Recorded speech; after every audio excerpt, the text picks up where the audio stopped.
For all of you who are our patrons, thank you so much. Dotto Tech is supported, our Webinar Wednesday is supported through the generosity of our patrons of Patreon.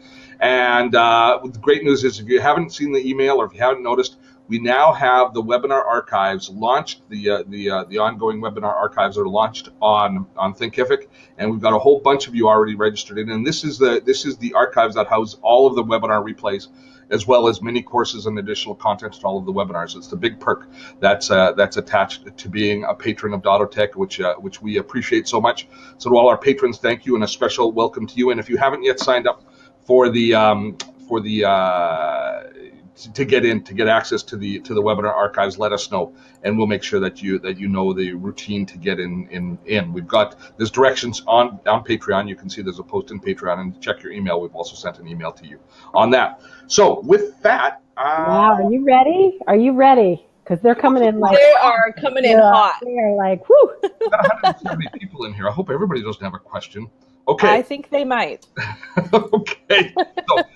So we're, in order to create some structure, April is going to be doing tech support if you guys are having any issues. We are using Webinar Jam. It seems to be working a bit better. I tested it again yesterday. It was all working better. We did have some issues last week, and they think that they found those issues.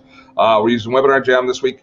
April's going to be taking notes of all of the different questions so that we can create a document for the webinar archives afterwards. And Jen is going to be managing the questions and getting them to me, and I'm hopefully going to be answering the questions. We'll keep it to an hour today because Steve will go crazy if we go longer than an hour. And I also got to go. It's the end of summer here, so we have an exhibition here in Vancouver, the PNE, which I'm going to be going to later today and eating those little mini donuts. I got there's about a dozen mini donuts with my name on them. That's the highlight of the PNE. What's the PNE though? What is Pacific National Exhibition. It's an agriculture fair where they have horses and cows and all sorts of stuff, and rides and a midway and super dogs, which is phenomenal. So it's like a fair. It's like the state fairs that we have here in the United States. We're going to a fair this weekend. The dogs are around, and a series of concerts that you wouldn't believe. I think Huey Lewis in the News was last night. They got just great. Cool. Yeah, it was good fun. All right, so. All right, are you ready, Steve? I am ready. Oh, goodness gracious. Get ready. Okay. Carol G. I have about 33,000 pictures on my iPhone Cell 6S. What is the best place to store them instead of leaving them on my iPhone? I have a Mac. Thanks. Okay.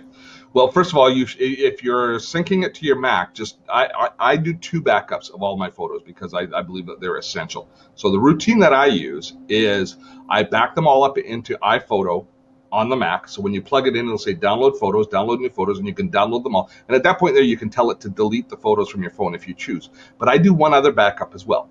I also have my account synced with Google Photos. And Google Photos, if you're not doing Camera Raw, gives you unlimited storage. So every time you take a picture, then it gets synced to your Google Photo account. So you have an online backup then, as well as your physical backup that you have with your Mac. And of course, you should be also backing up your computer, so you actually have a 4th backup if you stop and think about it. That would be the way that I would do it, but that's too many photos to be carrying around on your phone. You have room for nothing else, and now you're going to end up taking a video or something and have a great opportunity, and you're going to run out of space. So do those things, and then once you've done the backup and once you've let it sync to Google Photos, it'll take a couple of days for it to sync because it's only going to sync when you're set up for Wi-Fi. You can then start to delete those images from your phone. There is, April, if you take a quick boo in the YouTube channel, we did a Google Photo demo. If we could drop that URL in, that would be good. All right. Jennifer says, have you ever used Webinar Ninja? If so, what do you think about it, and how does it compare to other webinar platforms? Webinar Ninja is very similar to a lot of the other platforms. It's a little bit younger. As far as I am concerned, it was a good contender. If you happen to like the founder of it seems to be a rock solid individual that really working hard on building the product. I can't recall the exact details of it. It's a contender and it's in there. The thing that I don't think it's a step up from a tool like Webinar Jam. Mainly because of the administrative side of Webinar Jam and the fact that Webinar Jam now has this Jam Studio that we're in. I like the back end. I like all of the integration and how natively Webinar Jam integrates with all the different CRM systems. That's still, in my mind, the biggest strength. But if you've got a really good deal with Webinar Ninja, if you got in early and you got one of the kind of the bonuses, I see no reason to switch to something else. It will work just fine. Webinar Ninja, Easy Webinar, I would put them all just pretty close to, but just a slight step behind what we're getting here in Webinar Jam. And none of them have the broadcast stability of a Zoom at this point, but Webinar Ninja is browser-based, which gives you a little bit more flexibility, and I think it's a fine contender. It's not my network. It's not my tool of choice. Perfect. Lynn, how do passwords work? What happens inside my computer when I enter a password? Well, passwords are just gates that if you're talking about a password manager, or if you're talking about just plain, that's a pretty broad question. But essentially, passwords are just security devices that are going to authorize people to get into accounts, like keys to get into different accounts. And in the online world, where we have so much privacy and personal information, we want as strong a lock in front of those accounts as we can, and that's where passwords come in. Now, we like a tool called LastPass or 1Password, some password managers which live on the computer, and they basically work. Most of them work in two ways, where you have a master password that you have to enter to gain access to your password account, which then stores your passwords and your usernames in kind of different silos. And you have to have a link to kind of pull them all together in order to access the account to provide some additional security. There is no system online that's 100% secure. There's risk with every single system, but I think you mitigate a lot of that risk by using super strong passwords, and a password manager gives you the ability to do that conveniently. Oh, we lost Jen. Oh, Good okay. heavens. All right. I'll go. I can go in here in the meantime. I'm in the question, so just let's see where she left off. I don't know if she's going from the bottom to the top or the top to the bottom. I think she was, let's see. I will do bills. Does a free or somewhat free webinar system exist that would support up to 100 online viewers? No, Bill, it used to. We used to have Google Hangouts on air that you could do that with. That was free. The closest thing to that would be a tool that will give you 10 to 15, which would be something like, I've lost the name of it. April, help me out. The tool that we used to use for conferencing. We used Zoom, and then we used we've used Zoom most recently. Before we used Zoom, we used the free one. We used the one in Slack. We used it within Slack, but at any rate, no, Bill, there's nothing that will do that, unfortunately. So next, Michael or Michelle? Michael, any tips on how to organize a long to-do list? I use Asana. Yeah, I would use Asana as well. I think Asana or Todoist or any of the task managers it does a really good job as far as managing the long to-do list. The unfortunate thing with long to-do lists is they tend to be intimidating and somewhat frustrating because you always feel a little bit defeated by them. But Asana is the tool that we definitely use. And April, actually, if you can grab our Asana demo, we did a good job on Asana. We've also got a webinar in the webinar archives if you're a patron, where we go through how we use Asana for all of our team and task management. It's a pretty darn good tool if you need a little few extra ideas. Jorge says, which is your favorite screencasting software, ScreenFlow or Camtasia, and why? I like ScreenFlow. I've always been a ScreenFlow guy, but then I started with ScreenFlow, and I just like the ScreenFlow interface. Camtasia on the Mac and Windows is identical now, and it's far more. It's a very powerful tool. In some ways, it's more powerful than ScreenFlow as far as what you can do with it, but that power comes at a cost. It's a little more cumbersome to use. But if I watch somebody's screencast that they've created, that they've recorded, I can't tell whether they've done it in ScreenFlow or Camtasia. The net result is the exact same. So which one you're most comfortable with is going to be the one that is going to work best for you. Again, ScreenFlow costs a lot less. If you're not on a Mac, it's no choice. You have to choose Camtasia. But if you're on a Mac, I would start with ScreenFlow. It's just over $100, and Camtasia is around $300, I believe. Again, it's personal preference. They both will end up doing just as good a job as the other.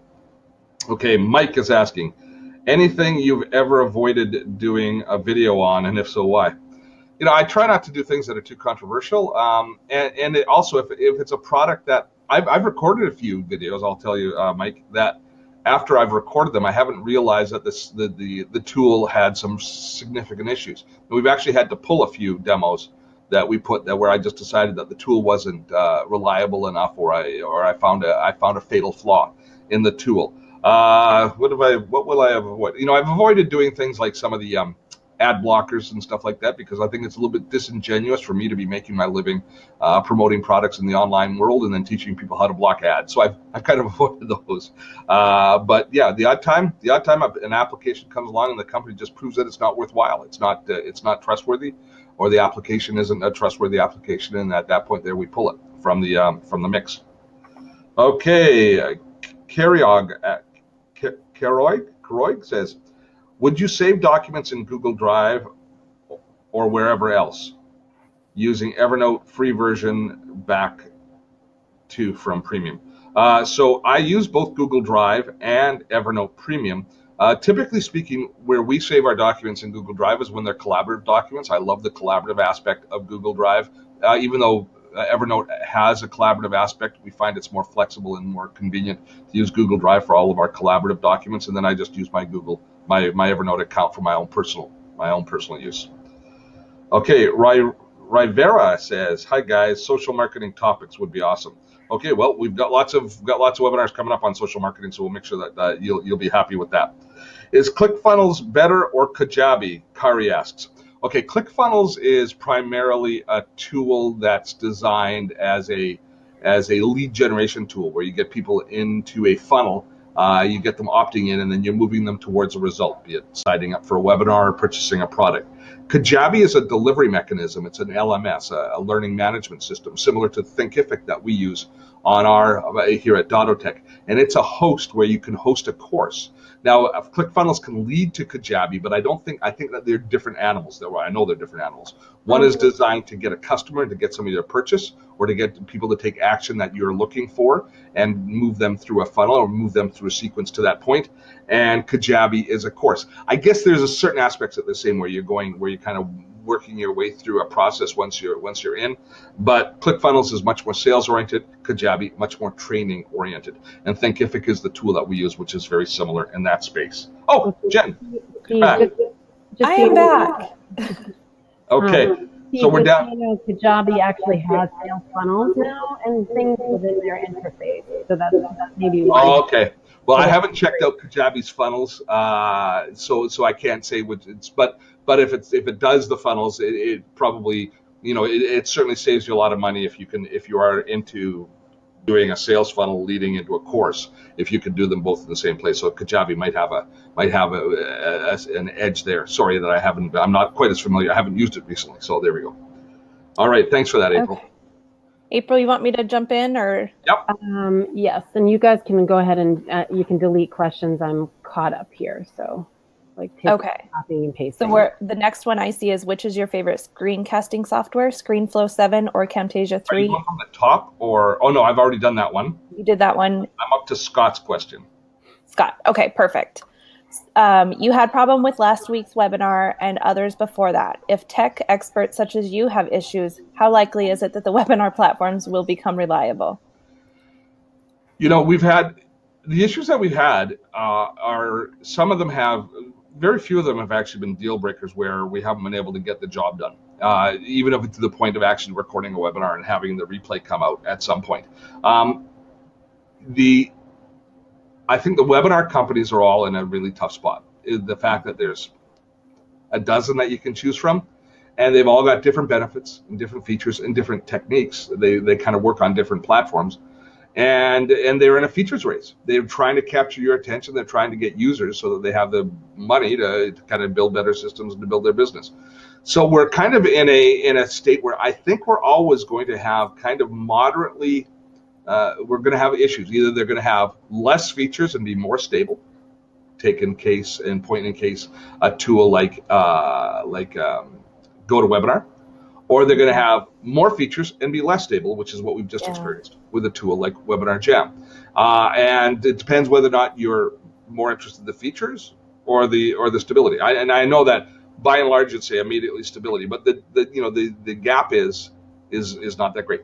the biggest thing that we are facing right now, I think that people are facing is in understanding is the stable platforms, typically speaking, the most stable platforms require you to load an executable. Zoom and GoToWebinar, for the most part, require that you run a separate app, which a lot of people find just they find it something that they're not willing to do.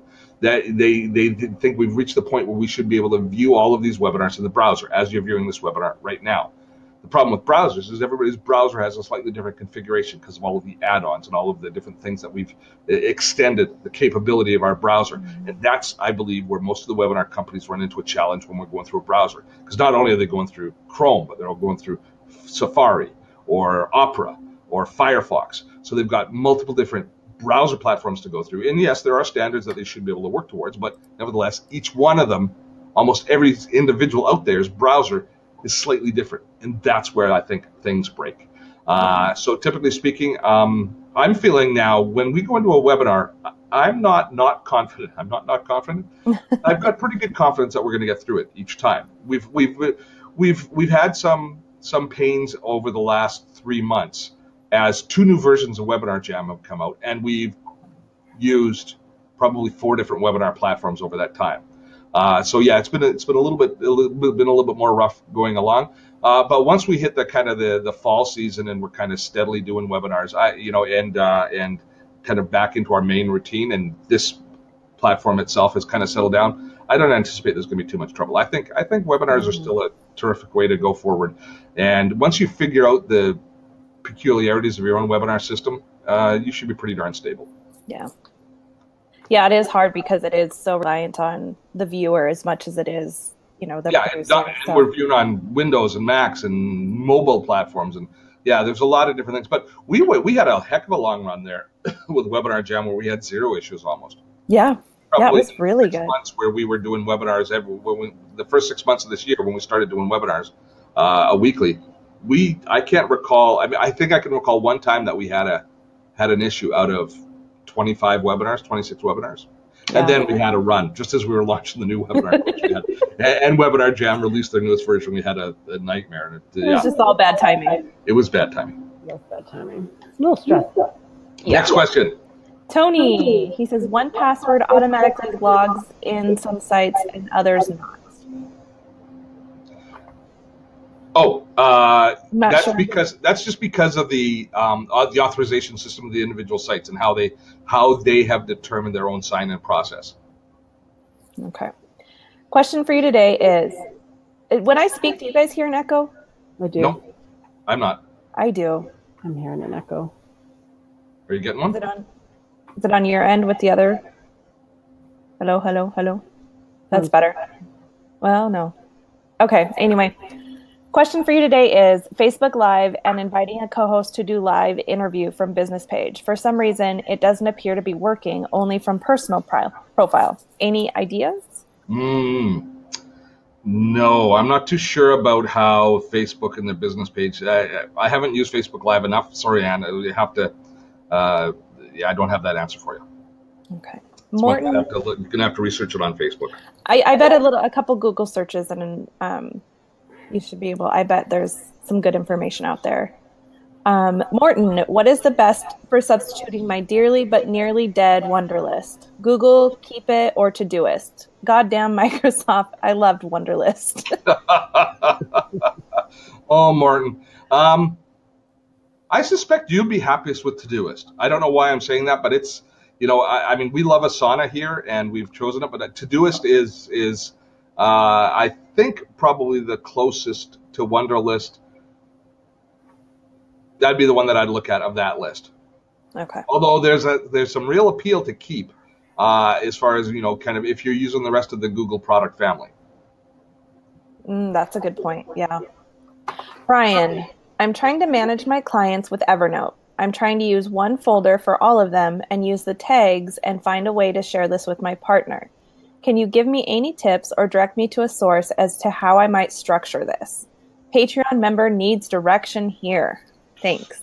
That's a really good question, Brian. Setting up Evernote for shared notes, even though it does sharing, I don't find it's the way that I like to work with it for sharing notes, just because it doesn't seem to work as well in a collaborative environment. Now, if you need somebody else to be making changes on those notes, you're going to have to. I mean, you can share the folder with them, have it as a shared folder. You can export the tag list and have them have this, or be able to see the same tags. Of course, they're all going to be attached. But I would really look long and hard at using another tool for shared documents with a client. Now, I know that that's a bit of an issue, but you can import all of your Google Drive documents into Evernote. So there's a sync between Evernote and Drive that might work well for you. So using a tool like Drive, you might find works better in a collaborative world. And even using some Dropbox Paper, I think, is the tool for sharing Dropbox documents collaboratively. So those might be options. But other than that, sharing the folder itself and then coming up with a tag nomenclature, a tag structure that you both respect and understand. Now, in the new version of Evernote that we're putting out, the Evernote course, I've completely changed my tagging structure, and I moved much closer to Michael Hyatt's structure. And if you look up the Michael Hyatt, his Evernote system, he's got a structure where they've got where the tags have more structure than do the notebooks, and that's a way to go. So just one shared notebook, but creating families of tags as opposed to just a library of tags. By families of tags, I mean administrative tags that might start with a pound pound tag, marketing tags that might start with a dot before it, so that you can then cluster the different tags together. That's the way that Michael Hyatt does it. I hope I made that clear. It's a little cumbersome without showing it. No, that makes sense. Billy's wondering if there's any updates to paperless applications. Not at this point. Not that I know of. We did a new paperless office made easy, Brooks and I, and we released the new version of the course. But there were very few changes to the course. Everything has stayed pretty much the same, and the tools are they haven't really changed much. Okay. As we did, and we just did that 2 months ago. Okay. And I'm probably going to butcher the name, but Maeve. Okay. Would love to hear your tips for free marketing for a nonprofit. Already have a Facebook page and a Twitter page. Also sources for free images. Thanks. Sources for free images. There's Canva is really good for free images. They've really built out their free database. Canva, and I really like using Adobe Spark Post. Adobe Spark Post for creating images. But tips for free marketing advice. The more, depending on, what your nonprofit is, if it's regionally based, the more that you can integrate yourself with your community, the more valuable you are. So what I mean by for example, on your Instagram, do you have Instagram there? Oh, you don't have. She just said Facebook. That's what I was going to say. Use Instagram. So much engagement these days. Instagram is it's really taken over in a lot of ways, and I don't know why, because I don't love Instagram. You would be so proud to hear you say that. Well, Instagram with a good local hashtag tagging strategy. Yeah, and using local hashtags. Yeah, that's definitely what I would add to that mix. Yeah, and I would say in a lot of ways that it's going to be more valuable to you than Twitter. Twitter's noisy. Yeah. Okay. Diana is having trouble using Dropbox to support her client. I'm a virtual assistant. How and where do I get tech support? Ooh, I don't know. Where do you go for tech support on Dropbox? I mean, if it's not there on their website, if you can't find it on their website, I don't know. If you have a specific question that we can maybe help you with, you can drop us a note. We use Dropbox as a team quite effectively. If you can give us some specifics. But I would just... I looked it up. There's a contact. I'm going to drop it in the chat. There's a few different ways, and I'm sure it depends on what level you pay. Yeah. And we do pay for our Dropbox account, so I don't bother using the free one. And if you are using it as a virtual assistant, I would definitely pay for it. I definitely have that level. Yeah. Okay. All right, Dudley. I've been merging a heck of a lot of notes in Evernote recently, and as a result, my trash folder is enormous. Is there a quick way of emptying the whole lot in one go? Oh, I don't know. I'm going to take a look. Is he talking about trash on his computer? No, the trash. There's a trash folder in Evernote. Trash, yes. So if I take a look at trash, if I right-click on it on the desktop, yeah, if you right-click on it on the desktop, and you're not on your smartphone, but if you just right-click your mouse on the trash folder in Evernote, you can empty the trash just as you can at a system level. Perfect.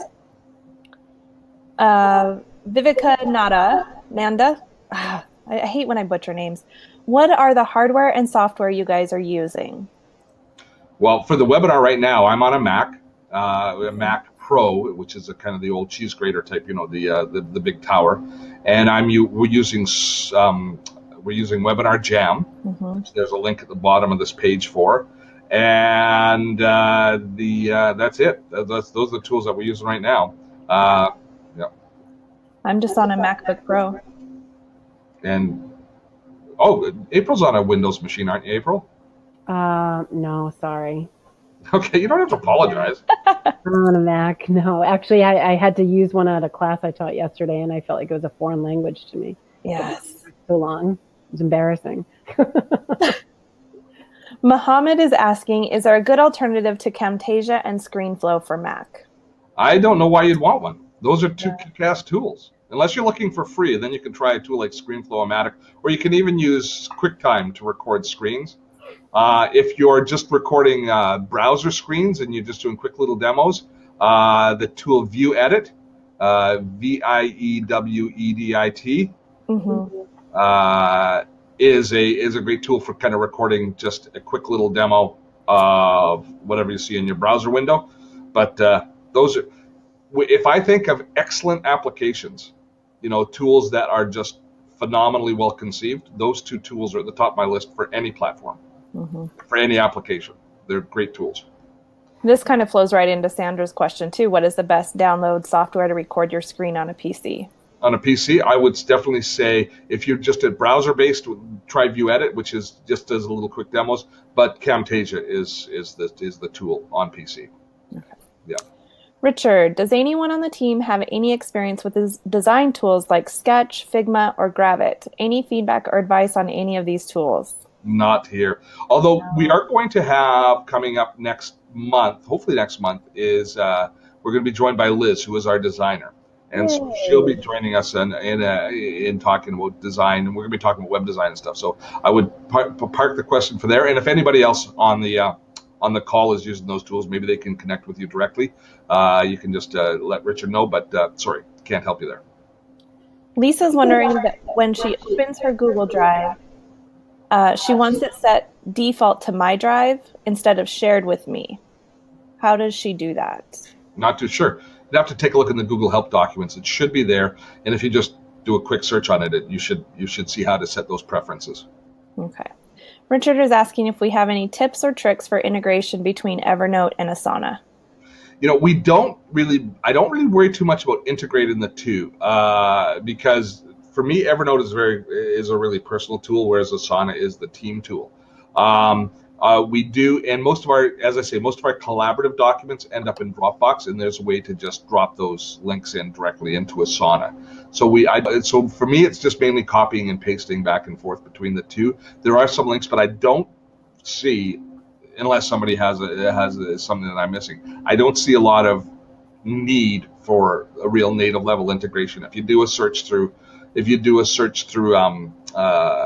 like what you can do in Zapier, you can find some integrations for tasks that you assign within Dropbox, within Evernote, and that sort of stuff, or timed sequences, things that have date attached. But I just use them in separate windows at the same time and copy and paste if I need. Okay. Robert's wondering, do you have any experience with the app Master Password? If so, what are the pros and cons? Haven't tested it out, but it's. Me neither. I would just do a search and make sure that it's good and credible. There's 4 or 5 of the kind of password manager programs. We've showcased 3, I think: Dashlane, 1Password, and LastPass. And I'd be happy using any one of those. So I'm pretty sure if it's been around for a while, it's probably pretty good. I love LastPass. I was going to say it took me a while to like LastPass, and I was forced into it. but I like it. Grew on us. And I was really concerned about a year and a half ago when the folks at LogMe purchased them, because they're not my favorite company. They with their previous products, I didn't necessarily like their customer support and stuff that I'd seen, but I've been very happy with LastPass. Yeah. Avi says, "Hi, Steve. When I create videos for a client."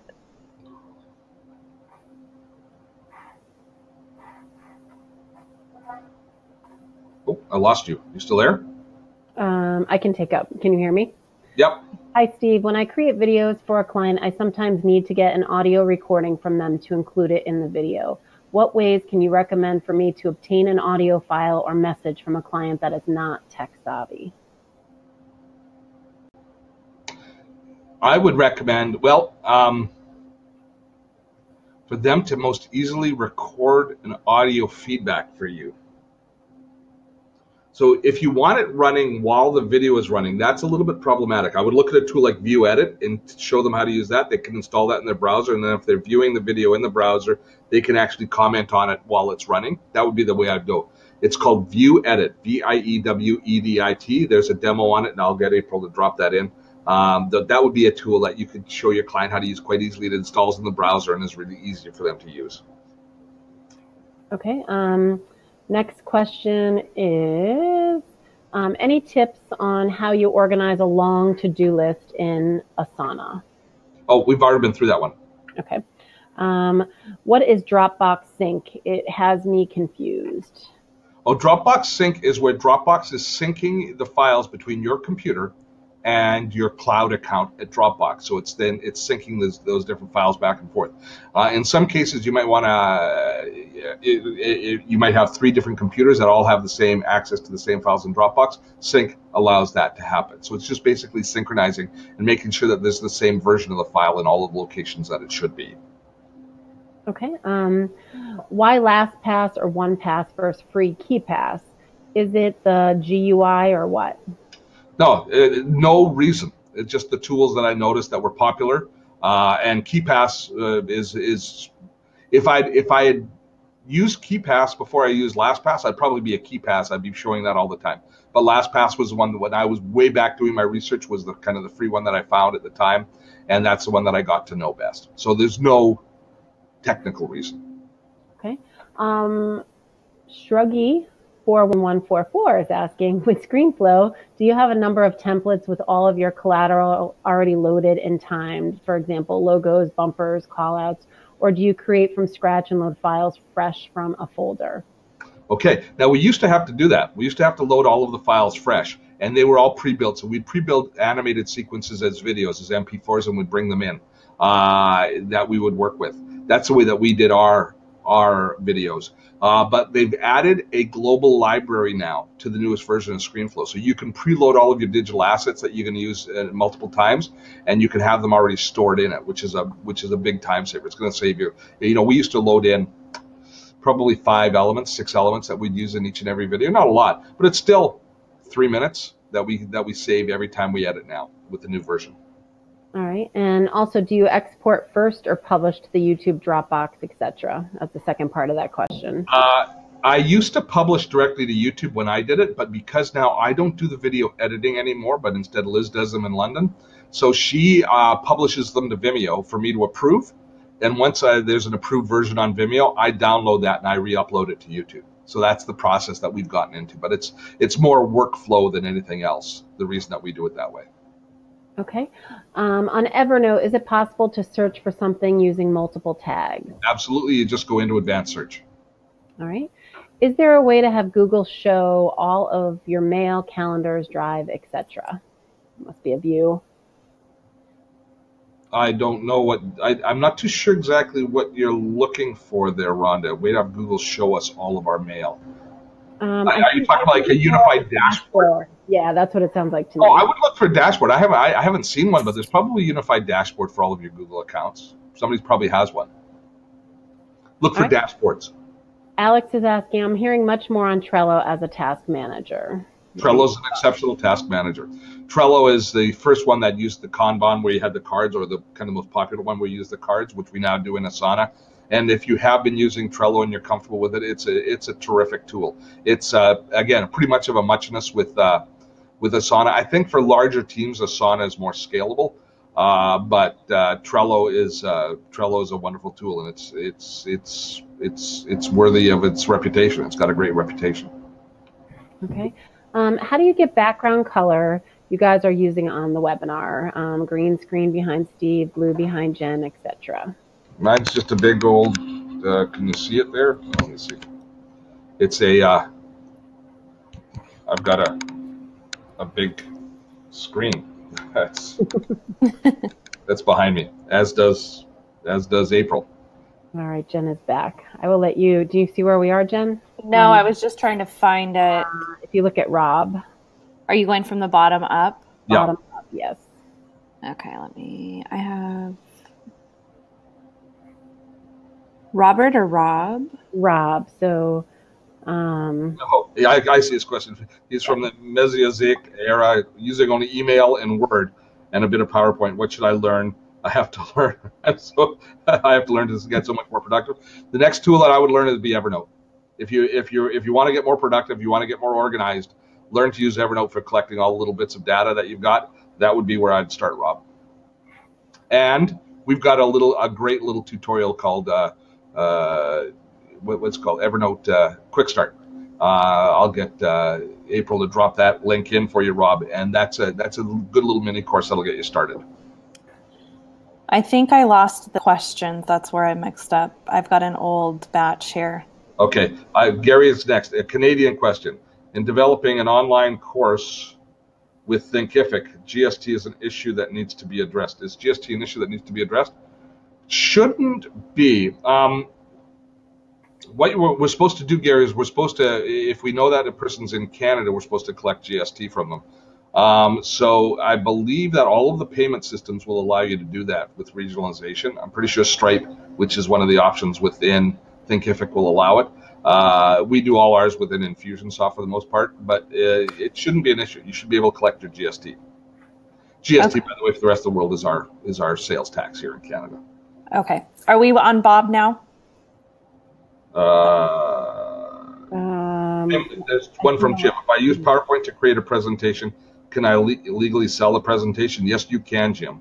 I don't know why that ended up in the Q&A, but yeah, because it wasn't marked as a question originally. But okay, yeah, you're up to Bob now. Okay. Would you use antivirus or anti-malware on Mac? Apple support still does not recommend use, but recent tech post on third-party site indicates malware invasions up to 53% year over year.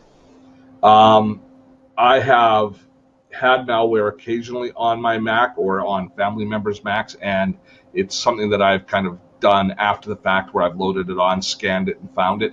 I don't use malware protection myself, and but I guess we're getting closer and closer to the point where we're going to have to. But currently, it's knowing where you're going and what sites you're going to and what your links you're clicking on. And increasingly, you have to be extra careful of things like what you're clicking on in Facebook Messenger and things like that. Mm-hmm. But your own radar should keep you protected for the most part. Okay. Pam says, here's a long question. She says, I've been working on getting my documents together in the same place on the net, both in terms of a true backup and accessibility. Having just gone through the hurricane as I live outside of Houston, Texas, I realize how important that task is now more than ever. I thought I had done a fairly good job, but yesterday when I needed my insurance information, I found out I wasn't nearly as prepared as I thought. What is the best way to get our information together in a fairly quick time frame? I have Evernote, thank you Patreon benefits, and I'm working on it, but I feel like it will take years to consolidate everything. I will add that I do have a local backup drive and that we back up our laptops too. Well, you having a local backup drive, you also have to make sure you have an online backup as well. So using a tool like CrashPlan or something like that, where you have an online version backup is essential. And the best person to follow in that case for talking about this is Brooks Duncan. He's at Document Snap, and he's the person that did the course that we did for Paperless Office Made Easy. But that's the missing part of your scenario, is having that online backup. Now, there's two different types of backups. There's kind of a restorative backup that you can do that'll take a while for you to get access to. But if you need quick access to data the way that you're talking about now, using a tool like Dropbox for those key files would be the best way to have them available to you at all times. Now, it's not the best backup where it's backing up all of your applications and everything, but for those documents, having those stored also on Dropbox, if you're comfortable with the privacy settings, that becomes an issue, because as soon as you have them stored in the cloud for convenience, you have a privacy issue that if that Dropbox account's ever hacked, somebody has access to that data. So you've got that balancing act, unfortunately, that you're going to have to deal with. But I would recommend for those things like insurance documents, those sorts of forms, that in Dropbox might be the place that you want to store them as well. As make sure you have full online backup. Your local backup is one, your online backup is another. That has to be done. Christy, do smartphones require virus protection programs? And I'm glad you're okay. Yes. Yes, that definitely goes without saying. With what you've gone through. Christy, do smartphones require virus protection programs / apps? If so, can you please recommend one? Thanks. Love you guys. I learned so much from you. I don't think we've reached the point yet where you require that, but I know soon we are going to be at that point of some sort. Probably it's going to be more of an RFID protection where you're using it, where you notice that information that we're scanning in to the to like bank payment systems and stuff. Yes. That's where the concern is coming from. Yeah, but not yet. Michelle, do you automatically back up your computer documents? How often and what hardware? We've got a good. Do we have a video? We should do a little mini course on that, on what we do. But yes, I have several backups. We have an online backup. I also clone my systems. I've got my notebook and my desktop computer have the exact same documents on it, so I've got two versions all the time, as well as I use Dropbox and Google Drive for cloud-based backup. I use Google Photos for all of my photos, and then I have another online backup that's always running that if I ever have to restore will be quite a laborious process, because I'm going to have to download gigabytes of information coming back. But yes, and there are, certainly if you're a patron, we've got a security update webinar that we did where we talked about that. But again, Brooks Duncan's the posts on this are the best. Perfect. Robert's wondering if any of us have any experience with the password manager master password. If so, what are the pros and cons? I haven't used it. I haven't either. Yeah, if somebody else out there has, maybe they can comment. We went through this. Yeah. Maeve. Thank you, April. Will these comments with the questions and the tips be available to view after the webinar ends? Yes, they'll be with all of our webinar Wednesdays. We have 48 hours that the webinar is available for review for you to see the replay, and then after that we archive it and it's available to our patrons at Patreon. And that's one of the perks that they have, is they have access to all. And this is our 31st webinar, I think, that we've hosted, and so they're available there in our webinar archives. Perfect. Kevin says, "What's better, WordPress membership software plugins or Thinkific Pro?" And pros and cons, yes. I personally really prefer Thinkific for a variety of reasons. I've used membership. So what he's asking is, when you're delivering courses, online courses, you can have something called a membership plugin that you put into WordPress where you host all of your course content within WordPress. But then you're doing all of the support. And the biggest issue with that is updating your software on a regular basis and technical support for your community. Because when they can't get in, when the password doesn't work or something like that happens, we spend more time doing support on our courses that we hosted ourselves on administrative side than we did on teaching people the content of the courses once they, questions about the courses themselves. Once we moved to Thinkific, it became so much easier for us to administer it. And I think April can chirp in here because it was her responsibility to manage the membership stuff. Are you happier since we're in Thinkific? I am much happier. Which is so for me, a Thinkific or a Kajabi for hosting, because it's dedicated to it, is just a vastly superior solution. Yeah, it's not even close. Steve, I think that it depends on the user audience too. Like if you know that you have some people that aren't technically savvy, even though they're great tools, make a short video of how they can access it when they first log in. It makes a huge difference too to avoid those customer service. And the tech support at Thinkific is they are great. They're great. Yeah. So this kind of plays into that. Doug's asking if we have any suggestions for a membership site. Well, my first recommendation would always be Thinkific. If you want to, compare it with other online services, a Kajabi would be what you'd compare it with. If I was going down the path of doing a WordPress plugin, the only ones that we've used are one that's built into Infusionsoft, that's tied to Infusionsoft, which we would never recommend. I'm not even going to say the name of. And I've used the one that's built into OptimizePress, which works okay. But again, I just found it to be, and we're pretty technical here at Dotto Tech. I just found it to be a real challenge to keep it going properly. Bert is asking, can a password manager like LastPass also get working with protected pages like in Bird Defender with financial and banking sites? I'm not certain. I don't see why not. Anytime a password is there, even if it doesn't autofill, the password manager could be used for other things. So you can just open it in your browser and you just you just copy and paste the password. So it stores the password for you. So it'll work on protected pages that way. I'm not sure about how automatically it would work, since I'm not too sure at all. I've never heard of Bird Defender before, but I use it for my online banking all the time. I do, yeah. Rayvara is asking if there's a list of your earlier webinars available for Patreons. Yes, it is. When you sign up for the webinar archives, there's a listing of them all there. Actually, let me just while we're talking, let me just jump in. Keep going. Yeah, I'm going to share screens here. I'm going to sign in to Thinkific and show people. Okay. Do that really quickly, because this will give you guys also an idea. Let me start here. I'm going to start screen sharing in just a minute. Okay. Because I'll show you a few things all at once. Turn screen share on. Yes. Share. All right. So this is my sign in to Thinkific. So the first thing that you see here, all of these passwords and all this information comes from LastPass, from the password manager. So it's storing it all for me. So there it is. So it makes it very easy for me to sign in to my Thinkific account. Now this is the back end of our account. But if I go into the courses itself, and actually let me preview the site. We go to the site itself, this is what our site looks like at Thinkific. So this is the membership site. So you see here we have all of our courses available, and if you haven't signed up or purchased any of them, you can, when you click on any of these, it takes you to a page that describes all of the content in the courses.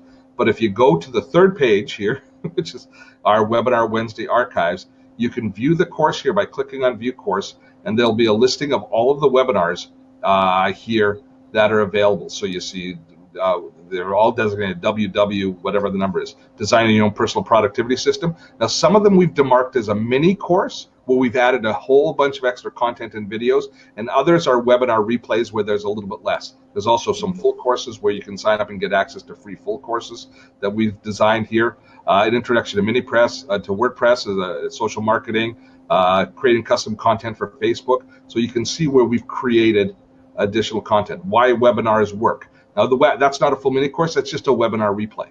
So when you go into any of these, if you click on them, once you've signed in, once you've either, if you're a patron, if you're one of our supporters on Patreon, or if you purchase the access to the archives, then you get in and you can see we have here all of the different content of why webinars work, and here's the webinar replay, so you can watch and welcome to the webinar replay, and there'll probably be some additional, there it is, why webinars work, and there's the little description of what it is. So we don't have too much extra content on that one, but the other ones, dealing with distraction, let's go into that. We have the webinar replay. We've got all of the extra text, what's distracting you. We've got a bunch of extra documents and sometimes videos that go through supporting content in each of those webinars. So I hope that gives you a good idea of the sort of stuff that we offer, of how both Thinkific works. Let me just stop screen sharing. There we go. How Thinkific works, and how and in the list of the different content that's available. And I know Jen worked hard on the descriptions, so that was her job. If the descriptions aren't good, blame Jen. Blame Jen. Yeah, that's the default. Webinar Jam versus Zoom. Which one do you like more?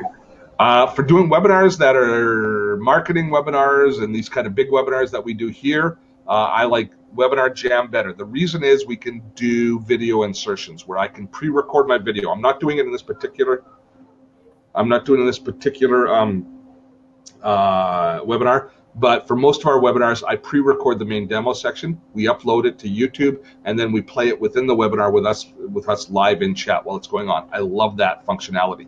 Zoom doesn't do nearly as good a job of doing video injections. Zoom is a better tool if you're doing collaborative work with a small team, or you're doing work groups, or you're coaching. I find it to be a very good webinar tool for that. Or if you're just doing slideshows, that sort of stuff, then they're pretty much of a muchness.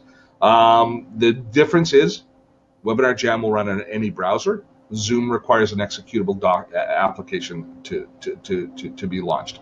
So that's the biggest difference. So if I'm doing a lot of coaching, a lot of smaller group stuff, and it's not important that I'm able to play video within my webinars, Zoom is a terrific choice. Nick Hill, which one is better? Secure Dropbox, Google Drive, or OneDrive?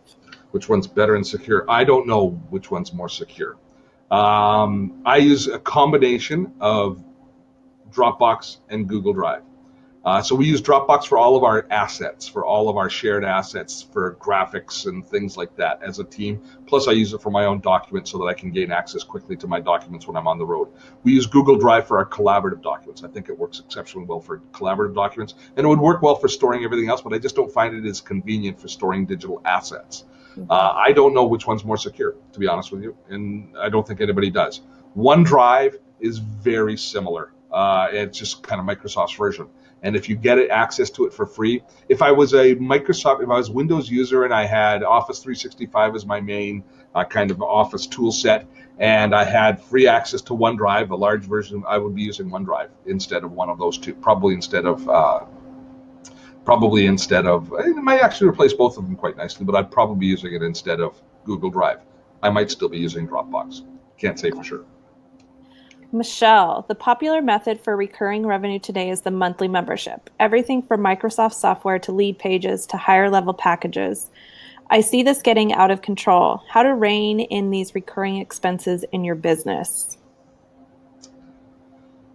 Wow, indeed it is. It's it's the SaaS, software as a service. And I don't see it going away. It's just I think you have to keep control of yourself. It's like, being at a buffet and just taking enough food that, good quality food and not overeating and not, getting a bunch of stuff you don't need. But here's the reason that SaaS makes sense. A lot of times you'll probably think, oh, geez, they're just trying to get more money out of us, which may be the case. But there's a profound technical reason that SaaS makes sense. And here it is. Browsers, computers, they're constantly changing, and we're constantly reacting to new threats, new security threats. If you have monolithic applications, Microsoft Word, old school, where you download a copy of Microsoft Word that sits on your computer, running on a copy of Windows 98, right? You've got these things that you download. You're constantly patching and updating them, and it's the user's responsibility to make the tool safe and secure and robust if there's something breaks. With SaaS, all of that processing, all of that security is happening in the cloud. So they can make changes to the applications on an ongoing basis, and they are. They're constantly tweaking it, they're constantly modifying it, they're constantly adding features, and they're constantly patching security holes. So that means that the provider then is doing that instead of you having to do that. That's the value you get out of SaaS. It's like living in a condo versus a house. In a house, you have to do all of your own repairs. In a condo, theoretically, where you're paying fees, somebody else is painting the house, changing the roof, and you're not having to budget for those things and plan and do those things yourself. That's the difference. So as far as I'm concerned, for you, it's just making sure that you are paying attention to what you actually need and maintaining that as a budget. Yeah. Okay, let's see. Brad, ever use ShareFile for online storage? Been using it for a while and like it. No, it's one that I know Brooks likes it. Brooks included it in our course on paperless office, and it's a good tool. Just haven't used it myself. Catherine, do you use CoSchedule at all? No, looked at it, like it, thought it was a good idea, but we built our own system in Asana for doing that. So CoSchedule is where you're planning your social posts and you're planning out planning content and scheduling out content. Good tool, but we kind of recreated that ourselves in Asana because of the unique content nature of Dotto Tech. Correct. Bruce is using free MailChimp with ThinkEpic, getting an error trying to start up a campaign. Any suggestions? No, no. I don't know where you'd have it. April might have something. Reach out to April offline. She knows MailChimp much better than me, but no, not too sure. Friend says, do you do anything like App Wednesday anymore? I used to tune in every week. That show was great fun. I didn't even own an Apple product at that time. Yeah, we'd like to do App Wednesday again. It's just that I had trouble figuring out. Webinar Wednesday in a lot of ways has replaced App Wednesday. We used to do a radio show here in Canada, and we would do once a week or once a month. We would look at our favorite apps, and we turned it in. We gamified that thing. We'd like to do it again, but I just no promises, and it's not planned for. But I also liked doing it. It was fun. Just have to figure out a way to make money from it. You bring it up every once in a while. It's in the back of his mind. It was very fun. Yeah, it's the reason that I did one review on female menstruation products. Eve, I still use that app. I still use the app, Eve. Eve. Very handy. Eve by Glow. Yep, check it out. By Glow. Eve talking about a menstruation app. I had to do it. It wasn't a choice. It was good though. It's a very valuable app for the ladies out there. Still a popular video. Yeah. Katie, advice to replace a Vista desktop from 2010. May get their computer as a 40th wedding anniversary, 9/30. What's the best and easiest way to back up their current system for transfer?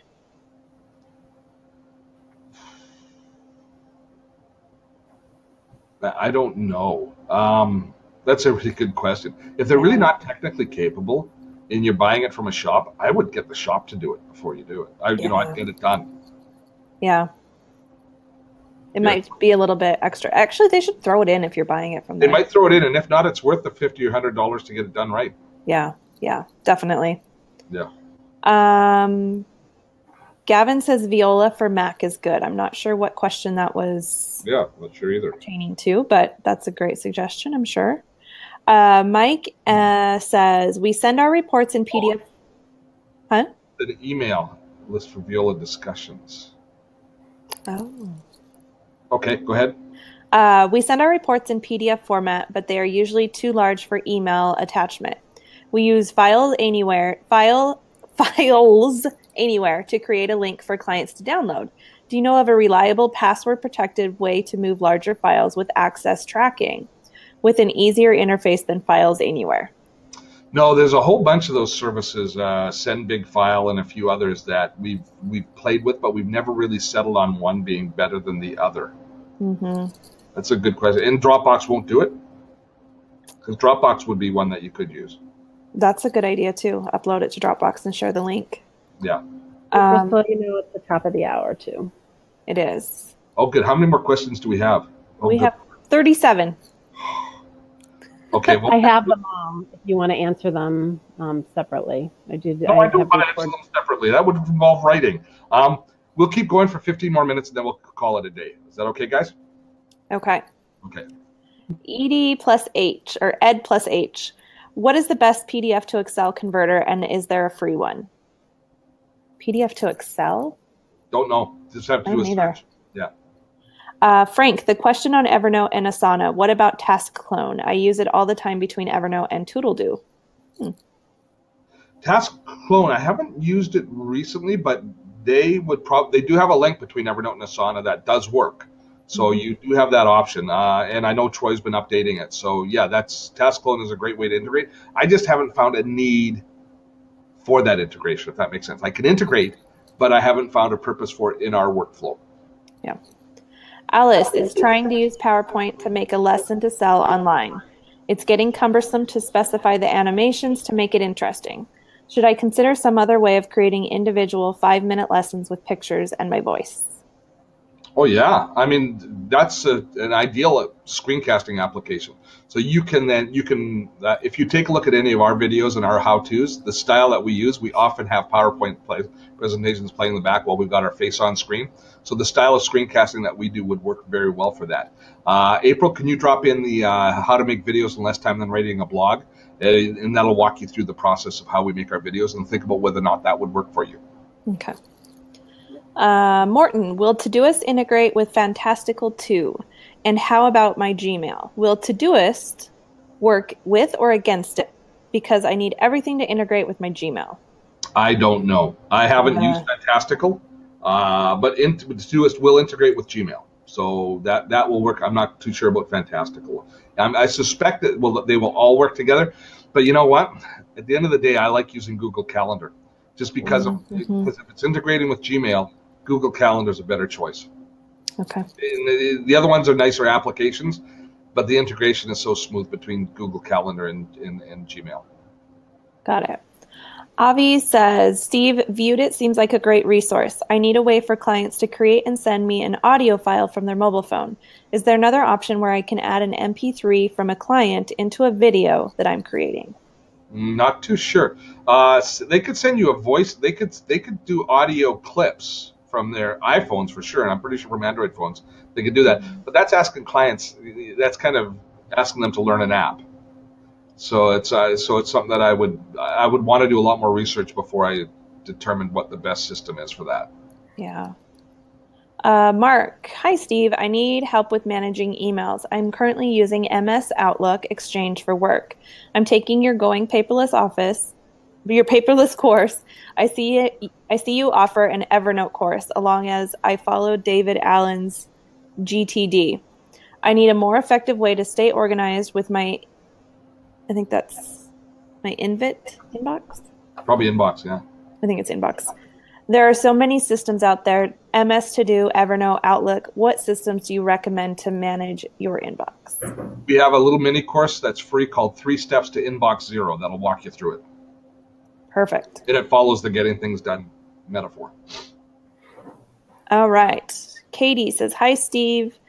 Old friend Kim Boyce here. Love ya. What computer and any other supplies should I buy to start YouTubing? Okay, for YouTube, first of all, hi, Kim. Did you get out to see Mary Poppins? She's an old theater friend. Oh, cool.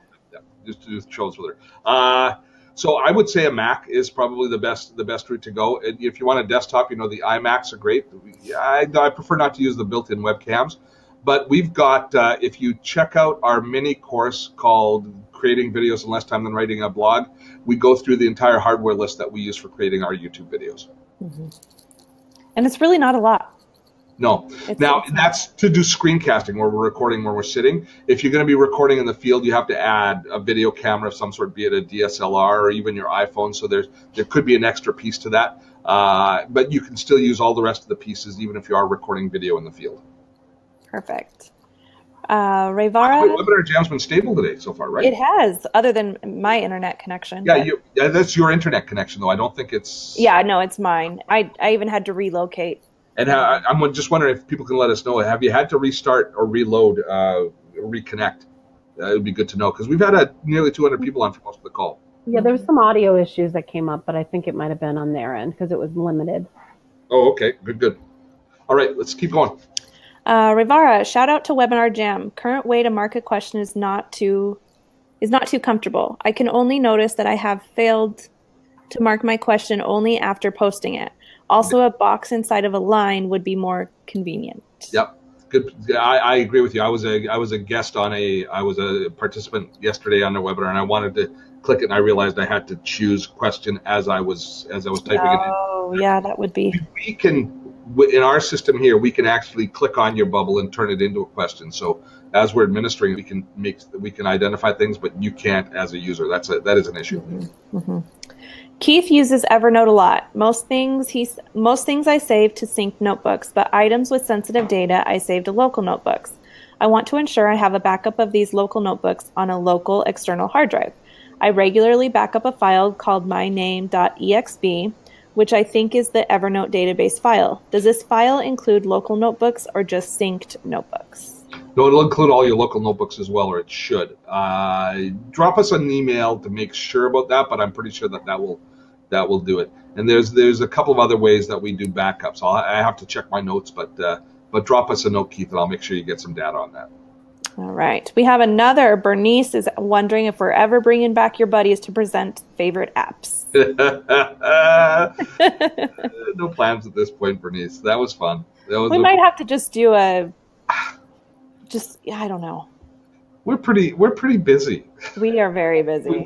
We've got ambitious plans for the new year, and those are fun. It's entertaining, but there's no way that we're making money on it. So yeah. we have to pay attention to that. You want to make money, don't you? Yes, I'd like to be paid. David, not a question, but there is a great feature in LastPass to save critical documents called Secure Notes. That is a wonderful feature. Saving things like your driver's license, your social security numbers, those sorts of things in LastPass, yes. I haven't used that. I'm going to have to look into that. Yep. And you can also share them with your significant others, right? So that you can have, it's a good feature.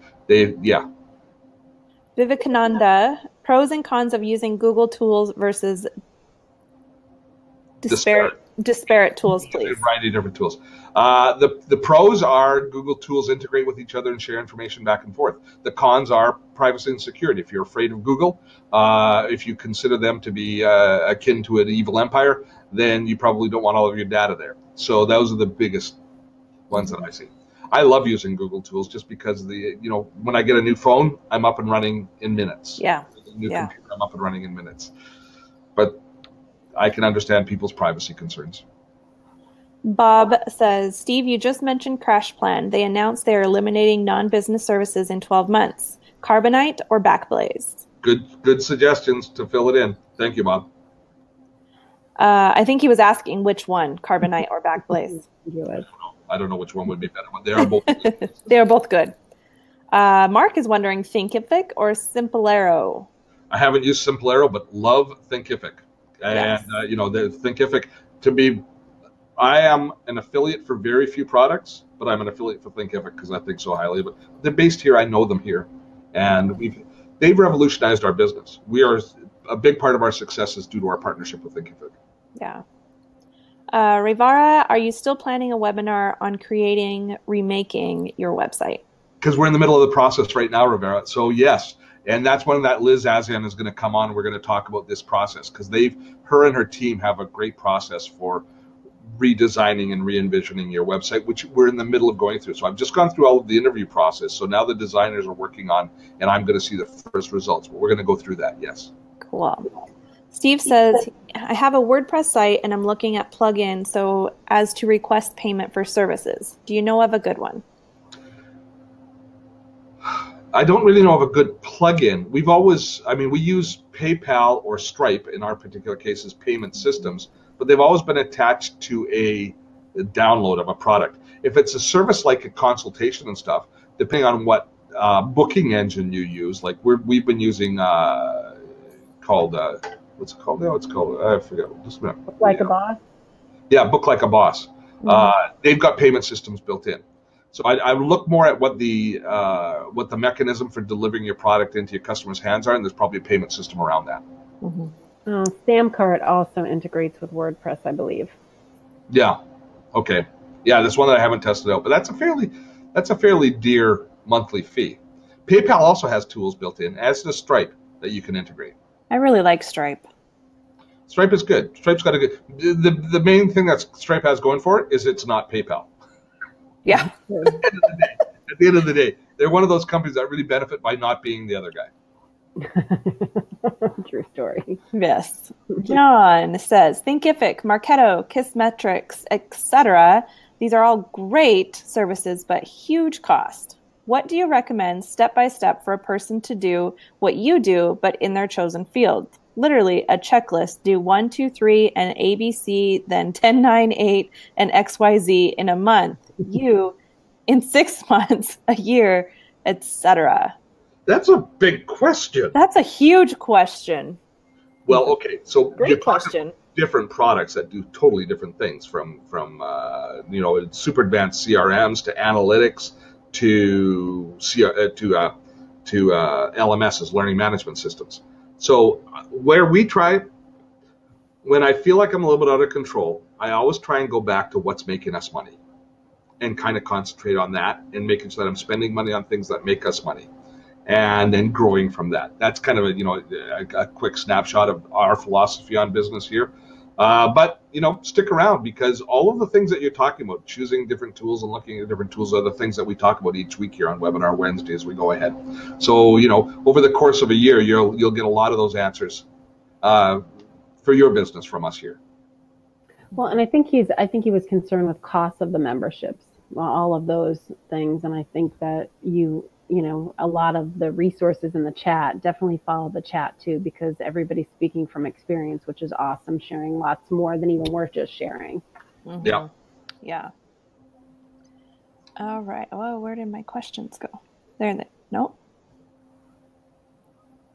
I can see the next one. Oh, there we are. Michelle, have you used Calendly? Like it for a service-based business? Mm-hmm. Do like it. I've started to use a tool called Book Like a Boss, just because I really like the interface. Calendly is good, and we're going to do a review of it. We'll be doing a video on Book Like a Boss, but yeah, they're good choices. They're kind of like webinar tools, where there isn't one that I found that's the best, but Calendly is a good choice. Perfect. Rivara says, I remember you mentioning that you don't use, or almost don't use, Microsoft Office. Could you please mention best alternatives for spreadsheet, text editing, presentations? So far, I like Google Docs, but would be happy to try alternatives, as I miss some of the functionalities that MSO and GD doesn't. So for spreadsheets, I still use Excel, because I like it way better than Google Sheets. So I still use Excel for the most part for all of my spreadsheets, just because I know it, etc. If I was doing presentations and I wasn't on a Mac where I use Keynote, I would use PowerPoint. So those are the two from Office that I would use, because the Google alternatives I don't think are as powerful and as robust. For text editing, I use whatever tool's closest. I use either Google Docs, or I'm happy to do it in Google Docs, or in Evernote. Evernote's not the greatest text editing tool. If I was using OneNote, I'd use it a lot more for text editing, because it's got more formatting options, and Evernote kind of messes up formatting when you start transferring it around. But Google Docs is definitely my choice for doing most of my text editing and real writing. All right. Thank you, Steve. Big hugs from Katie. Kim. Thank you. Alice, maybe you can spend 5 minutes on apps in a more serious webinar. It would be a great come on to get people registered and listening. Spend 5 minutes on apps in a more serious webinar. I'm not too sure what she means by that, but okay. Laura, why is WordPress so popular given its frequent issues, etc.? What would you recommend as a decent alternative? I've used Wix and I'm considering returning to it. My stuff is pretty simple.